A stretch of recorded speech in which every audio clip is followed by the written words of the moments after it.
The Zephanian Empire controlled 12 star systems, and everyone knew about Queen Varatesh.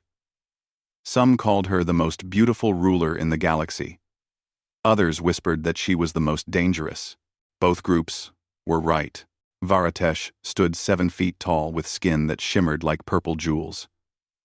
She had 4 arms that moved with impossible grace, and her eyes glowed like melted gold. When she walked through the crystal halls of her palace, everyone stopped to stare.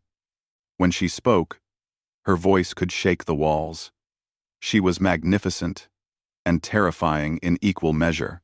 For 3 years, the royal advisors had been trying to find her a husband. The empire needed alliances. Marriage was the traditional way to secure peace with neighboring systems. But there was one big problem. Every single suitor ran away. The pattern was always the same. Important people from distant worlds would arrive with expensive gifts and practiced speeches. They would bow low and speak in flowery language about honor and duty. Everything would seem fine at first. Then something small would go wrong, and Varatesh would lose her temper. When the prince from Andravar spilled wine during dinner, the queen's roar made the servants drop their trays. When an ambassador forgot part of her official title, she threw a goldenrod so hard it stuck into the wall. The merchant lord from the outer systems had smiled at the wrong moment. And Varatesh's fury sent him running back to his ship in less than 20 minutes. The advisors were getting desperate. The head counselor, an old Zephanian named Krell, spent his days reviewing lists of potential suitors. Each one seemed promising on paper. Each one fled in terror after meeting the queen. "Perhaps we should try the Stellar Confederacy again," one advisor suggested during a private meeting. They refused. "After what happened to their first diplomat," Krell replied with a heavy sigh. "Word has spread. No one wants to face her rage." Meanwhile, halfway across the galaxy, Jake Henderson was having a much simpler day. The 32-year-old mechanic sat under the control panel of the human ship Pioneer, trying to figure out why the coolant system kept failing. His hands were covered in grease, and he had a wrench between his teeth. "Jake, you down there?" a voice called from above. "Yeah, almost got it," Jake mumbled around the wrench. "Captain wants everyone in the briefing room in 10 minutes. Jake groaned but pulled himself out from under the panel. He was from Nevada, a place with deserts and simple problems. He had joined the maintenance crew because he wanted to see space, not because he cared about politics or diplomacy. He fixed things. That was his job. That was what he was good at. He wiped his hands on a rag and headed to the briefing room. The other crew members were already gathering. Jake recognized most of them. There was Captain Linda Morris, a no-nonsense woman who had been flying ships for 20 years. Security Chief Amy Rodriguez stood near the door, always watching everything. Ambassador Chris Palmer shuffled through papers at the front of the room, looking nervous. "Thank you all for coming," Palmer began. "I have exciting news. We've been selected to establish first contact with the Zephanian Empire," several crew members whispered excitedly. First contact missions were rare and important. Jake just wondered why he needed to be there. "The Zephanians are a powerful species," Palmer continued. "This alliance could be very beneficial for Earth. However, I must warn you. Their queen has a reputation for being difficult." "Difficult how?" Amy asked. Palmer hesitated. "She has a temper. Previous diplomatic missions from other species have not gone well. We need to be very careful about protocol." For the next hour, Palmer went through all the rules. How to address the queen. What gestures to avoid. What gifts were appropriate. Jake stopped paying attention after the first 10 minutes. He was only there to keep the shuttle running. He wouldn't even see the queen. The Pioneer spent 2 weeks traveling to the Zephanian homeworld. Jake spent most of that time in the engine room, making sure everything worked perfectly. He liked the simple logic of machines. When something broke, you found the problem and fixed it. No complicated emotions or politics. As they approached the planet, Jake stood in the observation deck and looked out at the Zephanian capital. The palace was visible from orbit, a massive structure of crystal that caught the light and scattered it into rainbows. It was beautiful in a way that made him nervous. Impressive, isn't it? Linda Morris had come to stand beside him. Yeah, Jake agreed. Also, seems like a lot of work to maintain, Linda laughed. Only you would think about the maintenance. Try not to mention that to the Queen. Linda. I'm not going to meet the Queen, Jake said. I'm just there to fix the shuttle, if something breaks. Right. Just stay in the background, and you'll be fine. Jake nodded, but something in his gut felt uneasy. He had learned to trust that feeling over the years. It usually meant something unexpected was about to happen. The next morning, the human delegation prepared to land. Palmer reviewed the protocols one more time. Amy checked her security equipment. Jake grabbed his toolkit because he had been working on the atmospheric sensors right up until the last minute. As they descended toward the Crystal Palace, Jake looked at his reflection in the shuttle window. He was just a mechanic from Nevada. He fixed engines and coolant systems. He had no business being involved in alien politics. He had no idea that in a few hours, he would do something that would change the fate of an entire empire. All because, sometimes the simplest action is the bravest one. The throne room was like nothing Jake had ever seen. The walls were made of liquid crystal that flowed like water, but stayed solid. The ceiling showed the actual stars above them, somehow projected through the palace structure. Pillars of light rose from the floor, and the air itself seemed to shimmer with colors that had no names in English. Ambassador Palmer led the human delegation forward. He walked carefully, counting his steps like he had practiced. Behind him came 3 other diplomats, all wearing formal clothes and serious faces. Amy Rodriguez walked beside them, her eyes scanning for threats. Jake shuffled at the back, still carrying his toolkit because there had been no time to put it down. At the far end of the throne room sat Queen Varatesh. Jake had seen pictures, but they did not prepare him for the real thing. She was enormous and beautiful and terrifying all at once. Her purple skin caught the light and threw it back in different shades. Her 4 arms rested on the arms of her throne, each hand decorated with rings that looked like captured stars. Her golden eyes watched the humans approach, and Jake could feel the weight of that gaze, even from the back of the group. Royal guards stood on either side of the throne. They were tall and armed with weapons that hummed with energy. Court advisors whispered to each other behind decorative screens. Everyone was watching to see what would happen. Palmer stopped at the designated spot and bowed exactly as he had practiced. Your Radiant Majesty, Queen Varatesh of the Zephanian Empire, Keeper of the 12 Systems, Guardian of the Crystal Throne, I am Ambassador Chris Palmer of Earth. We come in peace and friendship. Varatesh studied them in silence. When she finally spoke, her voice was deep and musical. Earth, the young species from the outer spiral. I have heard your kind is curious. We are honored by your attention, Your Highness, Palmer said. Jake saw Varatesh's eyes narrow slightly. Palmer had used the wrong title. The other diplomats looked nervous. Krell, the head advisor, whispered something to the Queen. Your Highness? Varatesh repeated slowly. The temperature in the room seemed to drop. Ambassador Palmer, did your preparation not include proper forms of address? Palmer went pale. My deepest apologies. Your Radiant Majesty. I misspoke. You misspoke, Varatesh said, her voice rising. Just as the Androvar prince misspoke when he insulted our cuisine. Just as the Stellar Confederacy ambassador misspoke when he questioned our laws. That was not my intention, Palmer said quickly. Intention. The Queen stood up, and suddenly the room felt much smaller. Everyone has intentions, pretty words and careful plans. But when tested, what do I find? Disrespect hidden behind diplomatic smiles. Jake watched from the back. He was not paying attention to the politics. He was watching Varatesh herself. When her voice rose, one of her lower hands trembled. When she turned away from Palmer's apologies, Her shoulders tensed in a way that looked familiar. His sister, Katie, used to stand exactly like that during her panic attacks. "Your Majesty, please." Palmer tried again.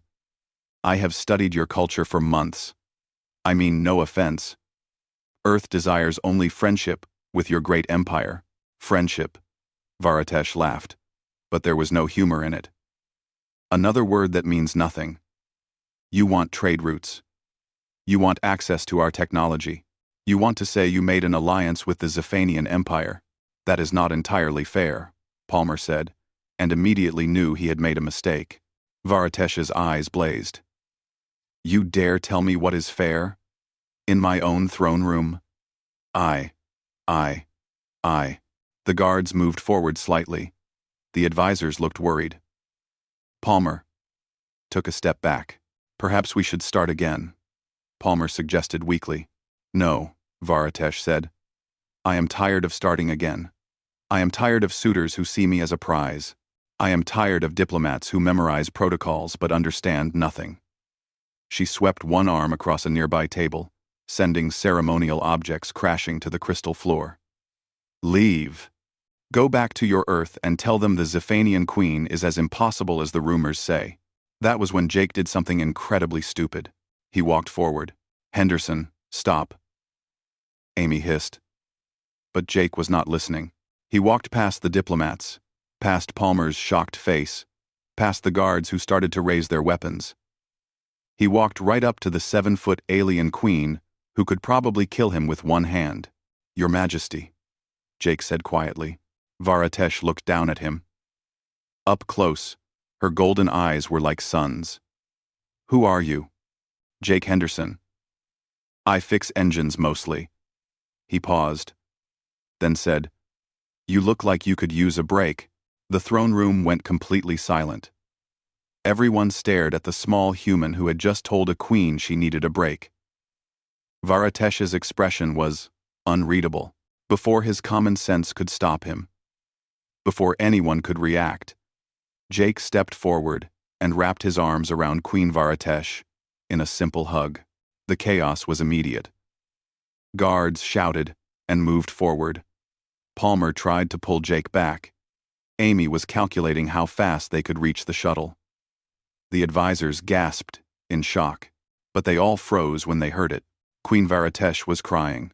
Not roaring in anger, not issuing commands, actually crying, with real tears running down her purple cheeks. She stood rigid in the embrace of this strange little human who smelled like machine oil and did not seem afraid of her at all. Slowly, hesitantly, 2 of her 4 arms came up and returned the hug. "I am so tired," she whispered. And the universal translator made her voice sound broken. 3 years of suitors who want my crown, my fleet, my empire. None of them see me. They only see what I can give them. I am so tired of being alone." Jake patted her back awkwardly. "Yeah, that sounds lonely. I am sorry." The guards stood confused, weapons half drawn. The advisors looked at each other in disbelief.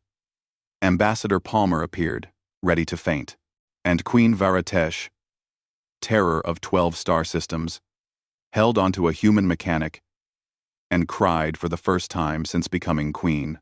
When they finally separated, Varatesh wiped her eyes with one hand. She looked at Jake like she was seeing something completely new. "What is your name, human?" "Jake Henderson, ma'am. Like I said, I mostly fix engines." "Jake Henderson," she repeated, testing the sounds. "You are either the bravest fool in the galaxy or something I have never encountered before." Jake smiled a little. "Probably just a fool." For the first time in 3 years, Queen Varatesh laughed. It was a real laugh. Warm and genuine. The liquid crystal walls seemed to shimmer, brighter in response. Behind Jake, Palmer slowly lowered his hands from his face. Maybe this diplomatic mission was not a complete disaster after all. The moment Jake stepped back from Queen Varatesh, reality seemed to catch up with everyone in the throne room. The guards looked at each other, uncertain what to do. Advisor Krell stood with his mouth open. Ambassador Palmer grabbed the nearest pillar for support. Amy Rodriguez was the first to speak. Jake, what the hell did you just do? Jake looked down at his grease-stained hands. I hugged her? You hugged an alien queen, Amy said slowly. She looked sad, Jake said. Like this explained everything. Varatesh wiped her face with a decorative cloth that one of her attendants nervously offered. Her golden eyes were still wet. But she was not crying anymore. She looked at Jake with an expression that mixed confusion, curiosity, and something that might have been gratitude. In 3 years, no one has touched me except in formal greeting, she said quietly. Physical contact is reserved for family and bonded pairs in my culture. What you did was either deeply insulting or... On Earth, we hug people when they are upset, Jake explained. Friends, family, sometimes strangers. If they look like they need it, physical touch helps. Makes people feel less alone. Physical touch helps, Varatesh repeated, like she was learning a new concept. Pretty common, yeah. My sister Katie gets panic attacks. Sometimes. A hug is the only thing that helps her calm down. Varatesh looked at her 4 hands. Then back at Jake. I felt calmer. When you held me, the anger faded. I could think clearly again. She turned to face her court. Leave us. All of you, except the human delegation. The guards and advisors looked shocked, but they obeyed. Slowly, the throne room emptied, until only the humans and the queen remained. Krell tried to argue, but one look from Varatesh sent him scurrying away with the others. When they were alone, the queen sat back down on her throne. She suddenly looked very tired. Please, sit. We should talk. The humans looked at each other. There were no chairs in the throne room. Varatesh realized this and gestured. Servants appeared from hidden doors, bringing cushions and low benches. Soon, the humans were seated in a circle around the throne, like they were having a casual conversation instead of a diplomatic meeting. I owe you an explanation, Varatesh said. Not as a queen to ambassadors, but as a person to people who might understand.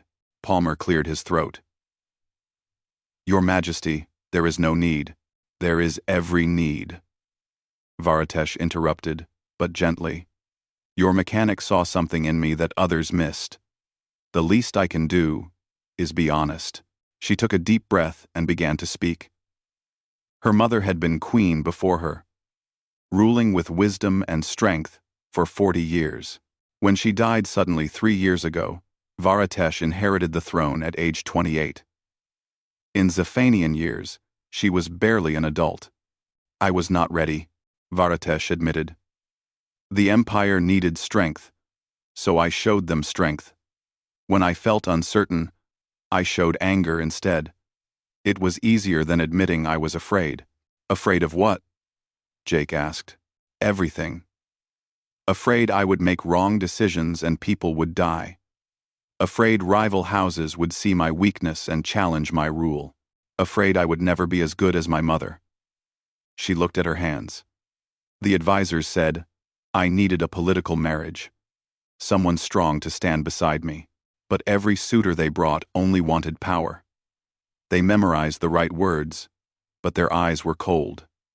So I drove them away. With your temper, Palmer said carefully. With my temper, Varatesh agreed. If I was too angry to marry, no one could force me into a loveless bond. But I was lonely. So very lonely. Jake nodded slowly. My dad was like that. He got angry whenever he felt out of control, pushed everyone away. Then wondered why he was alone. 5. What happened to him? Varatesh asked. He died angry and alone. I decided I did not want to be like him. The throne room was quiet for a moment. Then Varatesh asked, How did you know I needed comfort? Everyone else sees a dangerous queen. You are a dangerous queen, Jake said. But you are also someone doing their best in a hard situation. Those things can both be true. He shrugged. Besides, you reminded me of Katie. She gets overwhelmed and angry when she is really just scared. Sometimes she just needs someone to be there. So you hugged me. So I hugged you. Varatesh laughed again, that same warm, genuine sound. On my world, such familiarity would normally be punished. But you did not mean disrespect. You meant kindness. She stood and walked over to where Jake sat. May I try something? Sure? Varatesh reached out with two of her hands and pulled Jake into another hug, her other two hands wrapped around herself. You are right, she said softly. This does help. How strange. When she released him, she looked at the rest of the human delegation. Ambassador Palmer, I apologize for my behavior earlier. You did not deserve my anger. Palmer shook his head. Your Majesty, I should have been more careful. You were perfect. Varatesh interrupted. You followed every rule, memorized every protocol.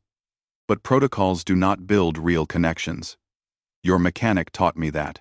She returned to her throne and sat down. But she looked different now, more relaxed. More like a person, and less like a monument. I would like to start again, she said. Not as a queen receiving suitors, but as a leader meeting potential allies. Earth interests me. You are young as species go. But you seem to understand something my older neighbors have forgotten. What is that? Linda Morris asked. She had been quiet until now. Linda Morris, and adjourned, that kindness is not weakness. That showing vulnerability takes courage. That sometimes the best response to anger is compassion. Varatesh smiled at Jake. Your mechanic crossed my throne room and hugged me when I was in a rage. That is either insane or incredibly brave. Definitely insane, Amy muttered. Perhaps, Varatesh agreed, but it worked. For the first time in 3 years, I feel hope. She looked at Palmer. Stay. All of you. Let us talk not about trade agreements and military alliances, but about our people. What we value. What we fear. Let us be honest. Palmer smiled. This was not the diplomatic mission he had planned, but it was turning into something better. We would be honored, Your Majesty. Please, Varatesh said. When we are speaking as friends, call me Vara. And Jake Henderson, mechanic of engines, you have my permission to hug me whenever you think I need it. Jake grinned. That is the weirdest job I have ever been offered. Do you accept? Sure. Why not? Space was getting boring anyway.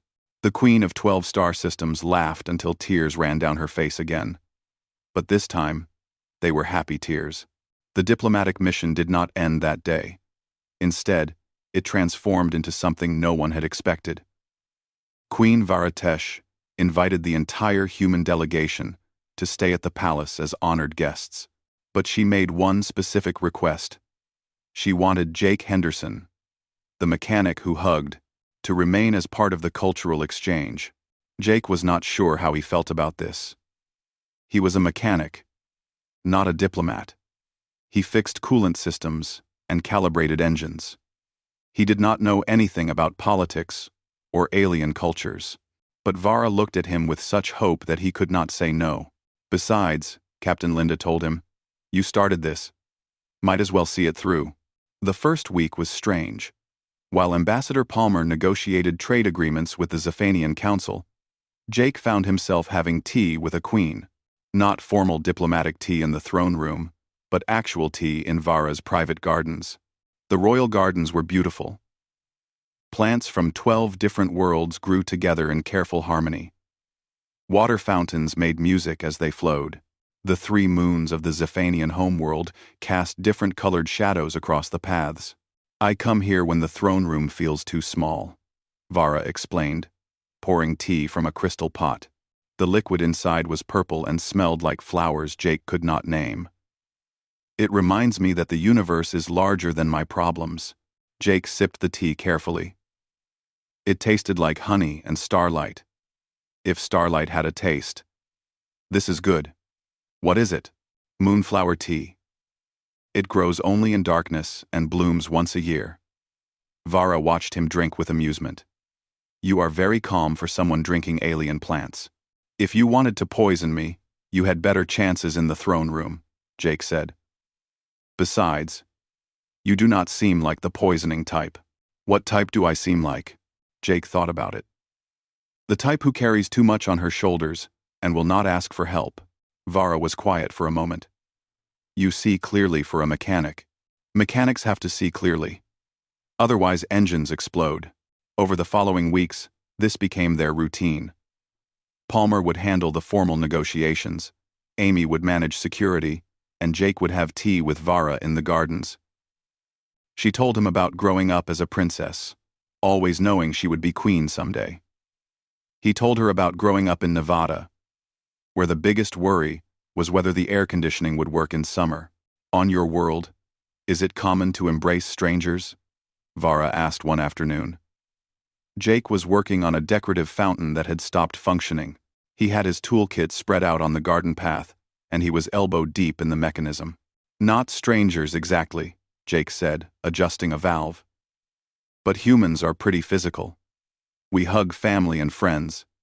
Sometimes, we hug people who look like they need it. Physical touch releases chemicals in our brains that make us feel better. I figured it might work for you too. Previous suitors kept their distance. They treated me like a dangerous artifact in a museum. Beautiful, but untouchable. Jake pulled his arm out of the fountain and looked at her. You are dangerous. You are also clearly doing your best in a hard situation. Those things are not mutually exclusive. You are not afraid I will hurt you? You could have hurt me a dozen times already. You have not. That tells me something. Vara smiled. It was a small, genuine smile that made her look younger. The advisors are worried about you. Why? They think you have too much influence over me. Krell suggested you might be manipulating me for Earth's benefit. Jake snorted. I would be a terrible manipulator. I told Ambassador Palmer that his tie looked stupid yesterday. His what? The cloth thing around his neck. It is formal wear on Earth. His had little stars on it. Really ugly stars. Vara laughed so hard she had to sit down on a garden bench. You are honest to the point of rudeness. Yeah, my dad hated that about me. Said I would never succeed if I could not learn to lie. Jake went back to working on the fountain. But lying is exhausting. Easier to just say what I think. That is refreshing. Everyone in my court has 3 meanings behind every word. As the weeks passed, Jake learned more about Zephanian culture. He learned that they experienced emotions more intensely than humans. A small frustration for a human felt like rage to a Zephanian. A minor sadness felt like grief. This was why Vara's temper seemed so extreme. She was not trying to be difficult. She was simply feeling everything more strongly. My mother taught me to control it, Vara explained during one of their garden talks. She said a queen must be ice and stone. Never let them see you hurt. Never show weakness. Number 2. Sounds lonely, Jake said. It was. After she died, I had no one to talk to. The advisors wanted a strong queen, so I gave them anger. The suitors wanted a prize, so I drove them away. I built walls so high that I trapped myself inside them. Jake thought about this while fixing a broken light fixture. My sister Katie built walls too. After our mom left, she stopped letting people close. Took years before she trusted anyone again. What changed? She met someone who did not try to fix her. Just accepted her as she was. Sometimes people do not need solutions. They just need someone to care. Vara looked at him with those golden eyes. Is that what you are doing? Just caring? Yeah, I guess. Is that okay? More than okay, Vara said softly. The palace staff started to notice changes. The queen smiled more. Her rages became less frequent. When she did get angry, she would excuse herself and walk in the gardens, until she calmed down. Sometimes Jake would find her there and sit with her in silence. No words, just presence. The other humans noticed too. "Whatever you are doing, keep doing it," Palmer told Jake. "The negotiations are going better than I dreamed. They are offering technology sharing, mutual defense pacts, even cultural exchange programs." "I am not doing anything," Jake protested. "You are being yourself," Linda said. Turns out, that is exactly what she needed. One evening, Jake and Vara sat watching the 3 moons rise over the gardens. The crystal palace glowed in the moonlight, throwing rainbow patterns across the plants. "Do you miss Earth?" Vara asked. "Sometimes. I miss good coffee.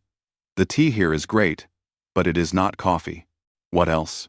"Deserts. We do not have enough deserts in space. Everything is either empty, void, or crowded planets. I miss the space in between." Vara nodded. "I miss my mother. She would know what to do.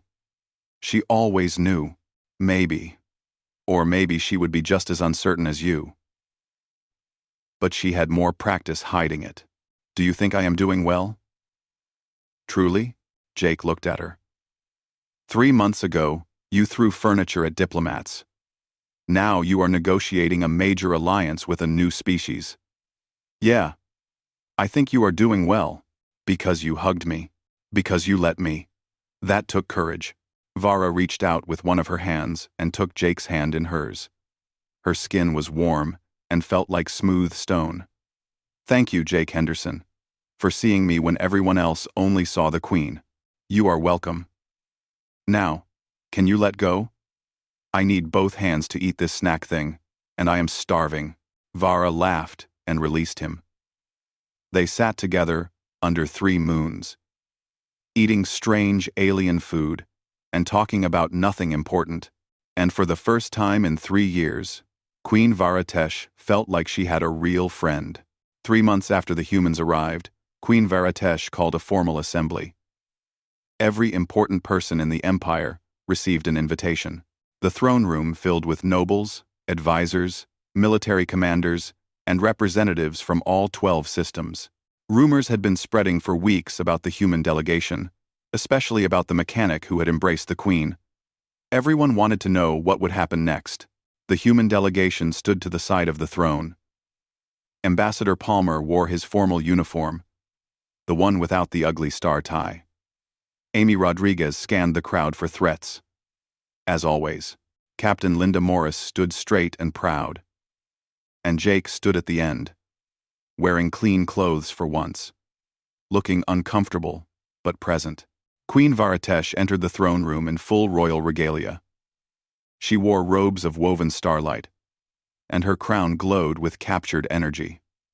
All 4 of her hands wore the ceremonial rings of office. She looked every bit the powerful ruler of 12 systems. But when her eyes found Jake in the crowd, she smiled briefly before returning to her royal expression. "Members of the Zephanian Empire," her voice carried through the crystal hall. "For 3 years, you have watched as I refused suitor after suitor. You have questioned my judgment. Some have whispered that I was unstable, unfit to rule." The crowd shifted uncomfortably. No one wanted to admit they had said such things. "You were not wrong to worry," Vara continued. "I was struggling. The weight of the crown was crushing me, and I responded with anger. I drove away potential allies because I could not see past my own pain." She paused, letting her words sink in. But 3 months ago, something changed. A human delegation arrived, and one of them did something no one else had dared. He showed me kindness when I deserved only fear. She gestured toward Jake, who tried not to look as embarrassed as he felt. "Jake Henderson taught me something crucial. Strength is not found in avoiding vulnerability. True strength is facing your fears with honesty, admitting when you need help, opening yourself to connection despite the risk of pain." Advisor Krell stepped forward. "Your Majesty, are you saying you intend to marry this human?" "No," Vara said, and Jake felt relieved. That would have been awkward. I am saying I will not marry anyone simply for political convenience. Not now. Perhaps not ever. But I am announcing a new kind of alliance. She nodded to Palmer, who stepped forward with a datapad. The Zephanian Empire and Earth have negotiated a comprehensive alliance based on mutual respect and genuine understanding. We will share technology. We will defend each other from external threats. We will exchange cultural ambassadors to learn from one another. An alliance built on friendship rather than marriage contracts, Vara added. The old way was to bind empires through bloodlines. We are choosing a new way. A way based on trust. The crowd murmured. Some looked skeptical. Others seemed intrigued. Lord Commander Vex, head of the Imperial Fleet, spoke up. Your Majesty, this is unprecedented. How do we know Earth will honor such an agreement? Because they sent us Jake Henderson, Vara said simply. A man who fixes engines and speaks uncomfortable truths. He did not come with an agenda. He came with empathy. If Earth can produce such people, they are worthy allies. Jake wanted to sink into the floor. Being used as an example of humanity was terrifying. What if he messed up? What if he said something stupid and ruined everything? But Vara was still speaking. I am also announcing that Jake Henderson will remain as a permanent cultural advisor to the throne. His official title will be Ambassador of Honest Perspective. That is not a real title, Jake whispered to Amy. It is now, Amy whispered back, trying not to smile. His role will be to tell me the truth. Even when it is difficult. Especially when it is difficult. To remind me that vulnerability is not weakness. To hug me when I am about to throw furniture. The last part got a surprised laugh from the crowd. Vara smiled. I know this is unusual. I know it breaks with tradition, but our old traditions brought me 3 years of loneliness and failed diplomatic missions. Perhaps it is time for new traditions. She looked out at her people. I am not a perfect queen. I never will be, but I am trying to be an honest one. I hope that is enough. The throne room was silent for a long moment. Then, Lord Commander Vex stepped forward and bowed deeply. Your Majesty, your honesty gives me hope. I support this alliance. One by one, other nobles and commanders stepped forward to show their support. Not everyone agreed. Some still looked skeptical. But the majority seemed willing to give this new approach a chance. After the assembly, Jake found himself alone with Vara in the gardens again. The formal event had exhausted them both. So, I am staying, Jake said, sitting on their usual bench. If you want to, I will not force you. This was not part of your original job. Jake thought about it. Earth seemed very far away. His simple life of fixing engines seemed like a distant memory. But when he looked at Vara, he saw someone who had become a real friend, someone who needed what he could offer, which was apparently uncomfortable honesty and occasional hugs. Yeah, I will stay. But I have conditions. Vara raised an eyebrow. You are negotiating with a queen? Someone has to. Here are my terms. 1. I still get to fix things. I will go crazy if I only do diplomatic stuff. 2. You have to visit Earth sometime. You need to see a desert. 3. No formal robes for me. I will wear clean clothes, but nothing fancy. Done, done, and done, Vara agreed. Any other demands? Better coffee. Your tea is great, but I need coffee. I will have it imported from Earth immediately. They sat in comfortable silence as the 3 moons rose. Stars appeared in the darkening sky. More stars than Jake had ever seen from Earth. Do you think this will work? Vara asked quietly. This new kind of alliance? No idea, but it has to be better than the old way. That clearly was not working. Wise words from a mechanic. Hey, engines and empires are not that different. Both need the right fuel, both need regular maintenance, and both explode if you ignore the warning signs. Vara laughed. That might be the strangest wisdom I have ever heard. Good thing you hired me for honest perspective then. Word of the human-Zephanian alliance spread quickly through the galaxy.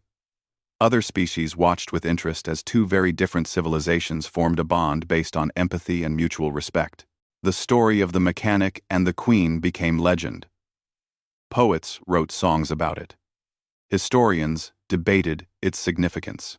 But in the quiet gardens of the Crystal Palace, Jake and Vara did not think much about legend or history. They just continued having tea and honest conversations. When Vara got overwhelmed, Jake would remind her to breathe. When Jake missed home, Vara would tell him stories about distant worlds he could visit. The suitors who had fled Queen Varatesh's rage became a footnote in history books. What mattered was not who she had rejected, but what she had accepted. The idea that connection was more valuable than power. That vulnerability took more courage than anger. That sometimes the most important thing you could do was reach out and hold someone who was hurting. And sometimes, all it took to change the fate of empires was one person willing to give a hug when everyone else was running away. Years later, when scholars asked Jake what he had been thinking in that moment, he always gave the same answer. She looked sad. I hate seeing people sad. So I did what made sense. It was not a grand philosophy. It was not political genius. It was just basic, human kindness extended across the stars. And sometimes, that was exactly what the galaxy needed.